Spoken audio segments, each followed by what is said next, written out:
Assalamualaikum Gus. Waalaikumsalam warahmatullahi Ini wabarakatuh. banyak sekali yang bertanya mengenai tuduhan bahwa Abah Lutfi memalsukan sejarah Nahdlatul Ulama dan memalsukan makam. Namanya sejarah itu pasti ada yang masyhur atau populer, ada yang mastur atau tidak populer.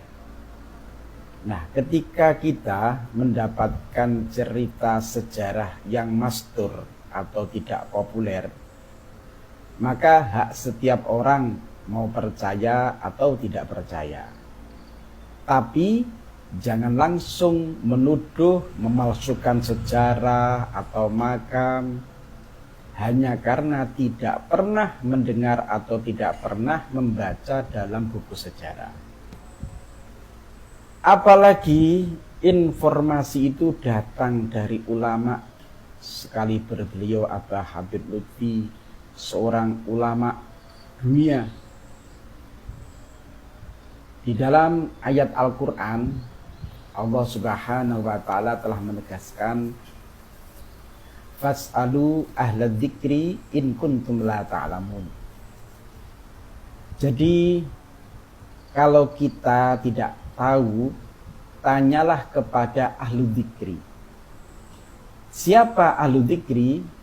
Yaitu orang yang tidak hanya ulama, tapi juga ahli mendekatkan diri kepada Allah Subhanahu wa Ta'ala. Bukan tanya ke buku, manuskrip, Google, atau tanya kepada sembarang orang yang ngaku punya ilmu, apalagi tidak ahli. Nah, kalau para ahlu dzikri berbeda pendapat, ya silakan diikuti yang mana. Silakan diikuti yang mana, tapi hormati perbedaan. Jangan menuduh yang lain bohong dan sebagainya. Itu su'ul adab dengan ulama. Karena pengetahuan kita itu ibarat kita ini masih di pinggir pantai, taunya ikan-ikan kecil. Sementara beliau-beliau sudah di tengah laut yang dalam. Lalu beliau memberi kabar bahwa ada ikan yang besarnya serumah semisal. Terus kita dapat kabar itu langsung menuduh bohong, dusta, tidak mungkin. Itu namanya apa? Kalau enggak orang yang wangkot atau takabur,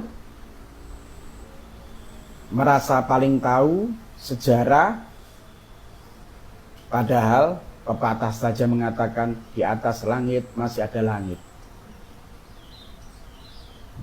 Beda kalau sebatas tidak percaya, monggo kerso. Abah Habib Lutfi juga tidak pernah memerintahkan orang harus percaya atau memerintahkan harus ditulis di buku kurikulum sejarah NU. Tapi kalau ada yang percaya atau menulis di buku sejarah, itu hak mereka. Sebagaimana hak yang lain tidak percaya. Nah, adapun yang memutuskan mana yang mau ditulis di buku kurikulum, itu monggo kerso yang memimpin.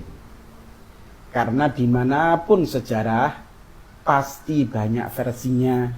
Tidak mungkin semuanya diakomodir di dalam kurikulum, apalagi sejarah Nusantara ini.